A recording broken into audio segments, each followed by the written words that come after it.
गिबियावनो नोंथांमोननि बे गासैबो चेनेलनिसिम जोंनि बानजाय आफादनिफ्राय हाजासे खुलुमनायखौ बावहरग्रोबाय।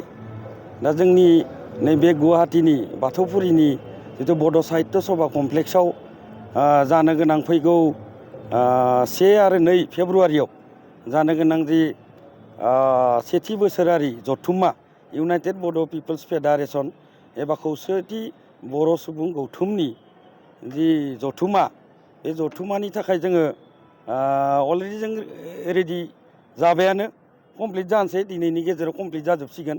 जिखिनि लाहार फाहार खालामनांगौ, जिखिनि जगार खालामनांगौ, अलमस्ट जोंनिया जाजोबफ्रामबाय आरो। मात्र गाबोन माब्ला सोरांनानै गाबोननि दिना सफैयो बेखौसो लामा नायगासिनो दङ। बेवहाय जोङो गासै गाबोन आरो समफोर बे साननैनि गेजेराव जोङो 10 निफ्राय 12 रोजासिम जोङो आसा खालामदों। रायजोफोरनि जिखिनि गाजा गोमजा जिखिनि सहाय सहजग बा कमिउनिकेसन जिखिनि जालायगासिनो दङ, जोङो 10,000 निफ्राय 12,000नि गेजेराव जोंनि बे जथुम्मायाव बाहागो लाफैगोन होननानै जों आसा खालामदों।